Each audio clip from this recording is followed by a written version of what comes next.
Yes people, so in this video I'm going to very briefly break down my track Blag It that's currently on SoundCloud that might go on Spotify if I can be bothered. But I'm just kind of putting this out there just because I think it'd be fun, but also in the hope that maybe someone will watch it and you're a producer and you're actually pretty good and you can give me some pointers. Okay, right, so I'll just skip through the track, but just so you can hear it.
Right, so you get the idea, sort of basic 135 speed garagey vibey sort of tune. Okay, so what I started out with the drums is I had this drum loop. So a lot of the speed garage stuff I'll make, I copied Interplanetary Criminal in a video we did, and he basically said how he got the speed garage drum loops, a couple of them, compresses them, so it's a bit tighter, and puts them sort of at the back with a bit of energy, and then like a little hat on top. And I've been doing that, but I didn't do that for this project. All I did, this is a really simple project. I've got no drum bus, I've got no synth bus, no vocal bus, hardly any effects, and everything's just smashed through some master bus processing, but it worked for this. Anyway, so we've got the drum group, the drum loop here. Now it's not part of the track, but listen to it.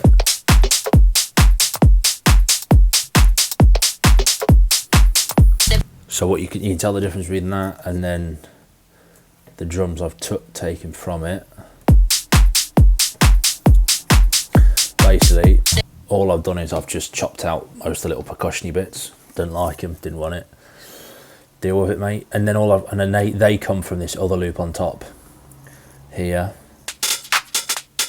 So that's where you got the little swingy bits in there. Like. Again, still chopped out some of the percussion bits, don't like it. Now, this loop sounded processed anyway, so I kind of left it. Like there's no processing on there, so this is the kick and the clap. I couldn't get the clap separate because there's no point in this drum loop where the clap plays on its own. So I've kept that like that. Which meant even if I wanted to put the kick and the bass in a bus, I can't do it anyway because the clap's there. Well, I could do it with the clap, but you want to have the clap going with the hats in these kind of tracks. It just sounds better to me anyway. Anyway, so, and then literally the hat there.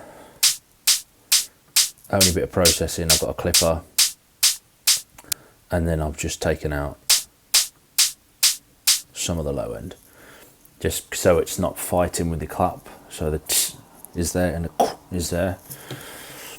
And the top loop, again, just chopped any little bit of low out, but not much. That's it. And that is the drums, and they don't get any processing until the master boss, which I'll get to in a bit. I did have a snare in there, which I didn't like, so I left it out. So that's not part of the track. I've got this drum break from Splice.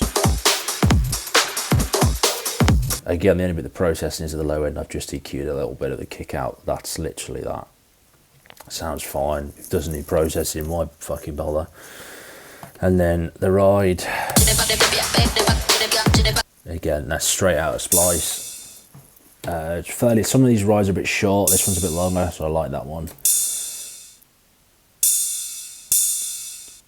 A little reverse hit there. Just makes it a bit so you can tell this drop. You expect a and that's straight in with a drop. So what I've done is I've just kind of paused it, and then it's coming.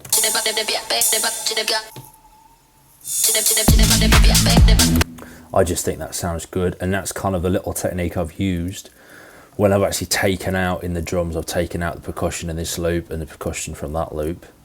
What I've done is, again, a little reverse hit. So I've reversed, if you see where the cursor is, this one here, I've reversed that hat and I've reversed this bit of the loop. So you can hear that if I solo those together.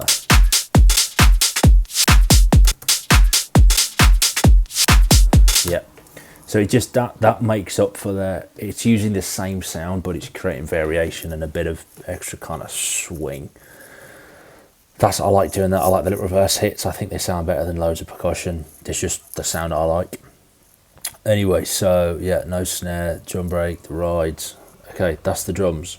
They get processed at the end of the master bus. I'll show you that. The reason I haven't done any bus compression or anything like that, or process them together, is because honestly I didn't think it needed it, and it came through the limiter loud enough at the end, so I was like, fuck it, I'll leave it. Also, I remember watching a video, I think it was a video with David Guetta, and he was talking about when he first went to Daft Punk's studio or something, and he was like, where's the stuff? And they went, oh, this is it, mate, you know what I mean, fucking deal with it. And he was like, what? What's going on? And they basically just pushed everything through a compressor at the end. So if Daft Punk can do it, then fucking so can I. I'm not bothering with them over processing. I've done that for years now. I've put too much processing on, and it doesn't always fucking help. This only track I've done in a long time where I haven't done any drum bus. I normally do, but for this one, it just didn't need it in my esteemed ears. Anyway, so then we'll go on to, we've got the first drop. These chords come in here.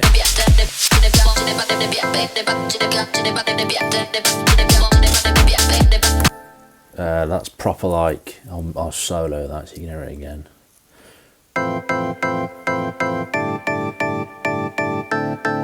Right, that's proper. You just see the pattern there. This is not even, it's all quantized. I've not even, normally I'll pull like bits off just to make it a bit more human. I didn't even bother with this. Sounded fine. All that's doing, let's go into the reverb here. It's just some standard Ableton thing. I haven't even changed it. So the processing on these, it is the M1 organ bass. I've just slightly tweaked the release now. This isn't the VST for the actual M1. I got it years ago. Someone has literally recorded every note on an actual M1 keyboard and sampled it and then put it in this little instrument rack. So I got that for like £2. Saved whatever I was going to pay on the actual VST ages ago, and it works fine. So I've got that, and all this doesn't sound like the M1 bass sound, but if I go in here, all I've done, I've just taken those notes off. Listen.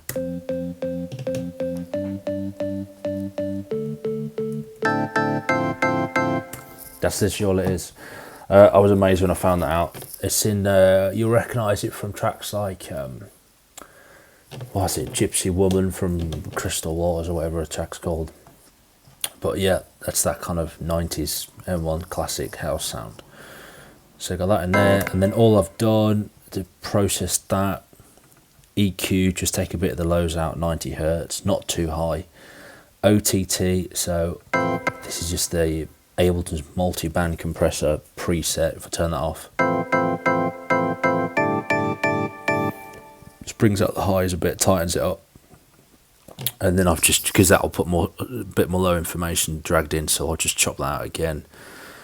Again, just a little bit more EQ, and then I've got this EQ here, which is automated and it doesn't come in till the second drop with the respace, and it's got the vocal playing as well, so I wanted to be a bit of room in those low mids. It just sounds muddy, so I'll go on there. Look, there we go here.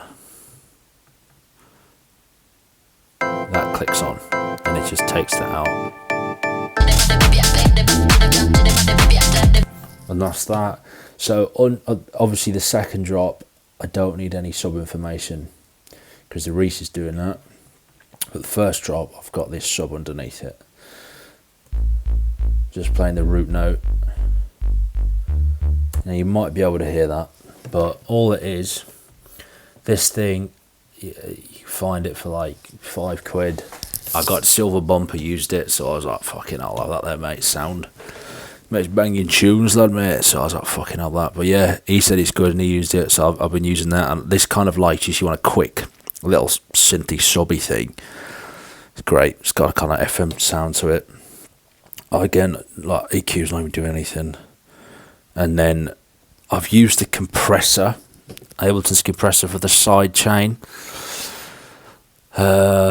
Yeah, and that's why I've got this separate side chain channel at the top, because the kick and the clap are glued together. Now if I use that to trigger the side chain, it's not going to be the same on every hit, but this is just a kick and that's triggering the side chain, so I've got that on the sub. I like doing that because you can just tweak like the release bit and the ratio, because if I just find with like kickstart or some volume automation thing on this kind of track, I don't know, I just don't like it as much, especially with the respace. Actually, that's the main reason. So I find with the respace I can get a slightly better low end. I mean, the low end's still something I'm not happy with, but it's a lot better than it used to be. So I've done that. Yeah. So, and then we've got the sub, and then we've got the Reese here. So again, same thing here. Actually getting a bit of reverb on. I don't know why there's reverb on that. It's just a serum patch, which is from Splice. This thing is busy, does a lot of stuff, so I didn't need any processing. I was like, it's fucking fine. Just a little bit of sidechain at slightly higher ratio, and is it a bit quicker. But yeah, that's just so the kick transient comes through. I don't want it pumping on the Reese bass. That's the big difference. I don't want it going up and down. I just want to be able to hear the kick and the Reese come straight in afterwards. Not like that. Anyway, yeah, so that's a Reese. So like that. And then we've got vocal chopped. Again, this was from fucking Splice, mate, but it just sounded good. And I was like, if it ain't broke, don't fix it. It's supposed to be at 154 BPM, but I don't know why, because that would sound quite fast. This is 135, but it just works, mate.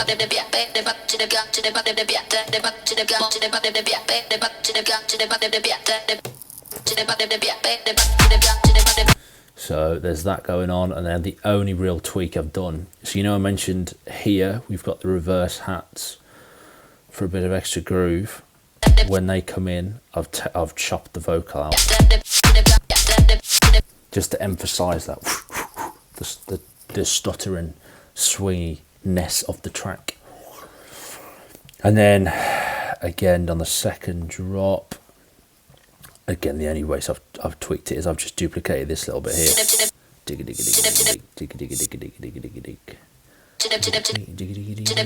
Like that. And then that's it. So sweet. And that just runs through most of the track, fine.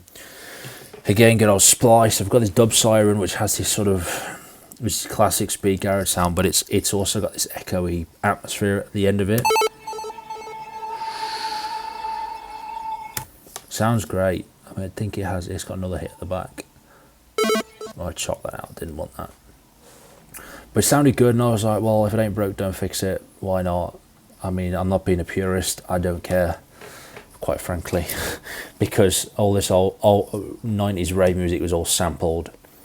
They didn't have like the source sounds a lot of the time. well, most of the time. So if you can sample stuff, and that's what rave music is originally. If it's something out of Splice, I just see that as a sample that I'm allowed to use, so why not? Why not, mate? If you're going to be a purist, fine, but if it sounds good, it fucking sounds good, mate, and I don't care. I'm not bothered. I probably sound bothered the fact I'm saying that now, but I'm not, mate. So deal with it. And then the same thing, I've got this, I'll drag this out, this effects loop, which has, the second part is a small down sweep and a small up sweep, or whatever, riser, and the first bit's the long bit thicker. So I've just chopped that up, and I've not used it so the big bit's always at the end of the 16 and the small's at the end of the 8 bars. It's a bit random, I think, just to kind of add a bit of variation, but that's like literally basic white noise. And then I've got this little thing, very quiet in the mix, you can hardly hear it if I turn it off.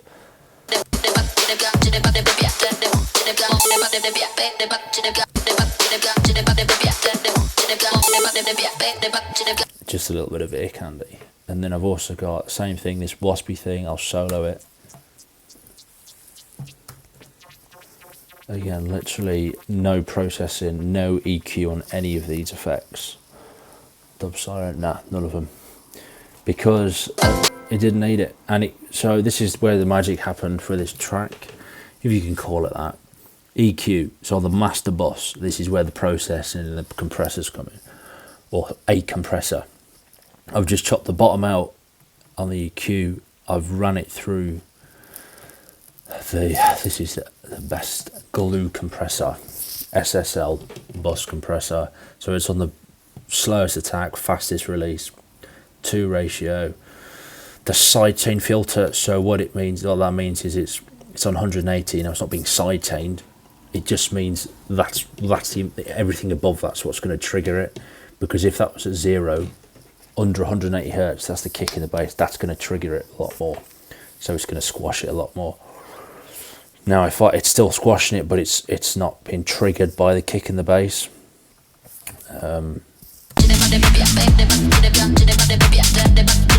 Literally just around 1.5 dBs of gain reduction, and then matched it there, and that's just added a bit out of the control, brought it all together. And then we've also got this black box thing, which is a analog emulation. This is brilliant. I got this from, who was it? Eats Everything. He recommended this thing on a YouTube video, and it is brilliant. It just adds a load of saturation. So because I haven't put any saturation on the drums or anything, they didn't really need loads. But this just glues it all together.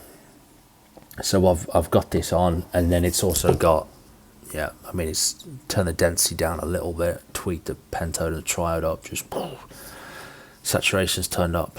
And then I've got this air thing, so if I turn that off, listen to the top, the high end.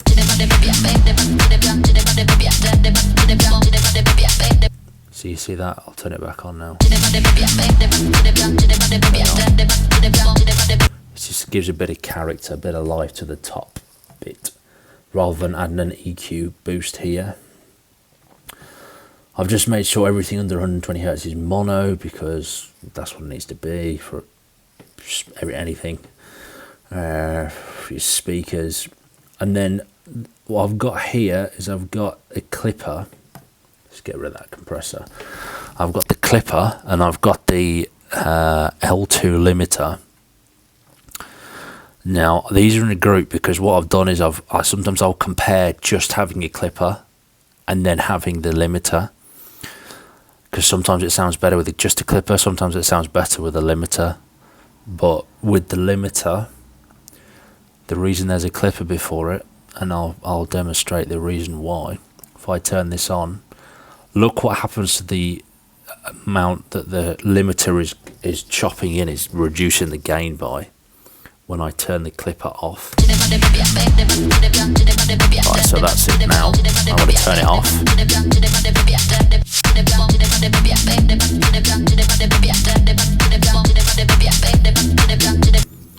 So it's the clipper is just chopping off the little bit of transient that's gonna trigger the limiter a bit too much, and that means the limiter is working too hard and it's squashing it too much, and it just sounds mush. I know you can hear that. Then I'll do it again. It just sounds rubbish. If I turn that, I'm gonna turn it off. Listen.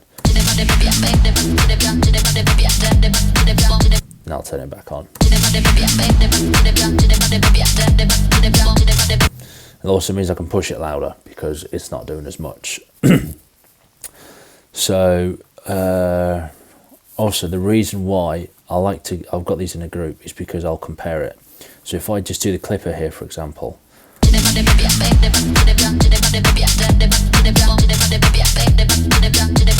so short term LUFS is good for the drop, -8, but it's not catching all the transients properly. It's going into the red. I don't want that to be anything higher than -0.8. I want it to be -1 really. But if I turn that clipper off and do it with a limiter instead,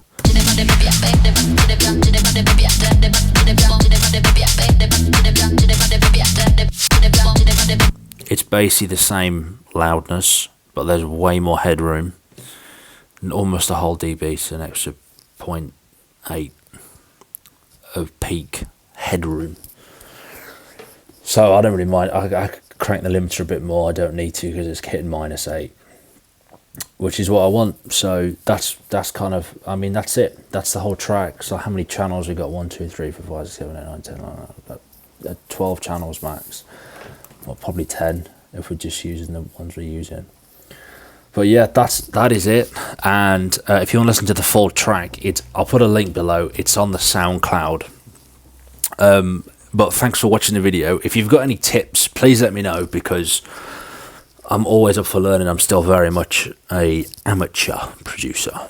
Bedroom, which I'm in right now, because I'm a bedroom producer. But yeah, I might put it on Spotify, but we'll see. But yeah, check it out. If you enjoy it, let me know. If there's stuff you think, oh, you do that differently, let me know as well. Appreciate any feedback. But thank you for watching, and have a wonderful rest of your day. It's late here, so I'm going to go to the shop and probably buy a bag of Haribo Fantastics, mate, because I'm slightly addicted. But yeah, thanks very much for watching, and I'll see you all in the next video. Also, I do apologise for the shit audio, but I've just moved house and I've got my proper microphone in the car, and I haven't bothered to take it out. And I was going to go downstairs, have to walk down the stairs to go get it out of the car, and I thought, I can't be fucking arse, mate. So well done for listening to the crappy headphone audio. But anyway, peace. I'll see you in the next one. See you later, mate. See ya.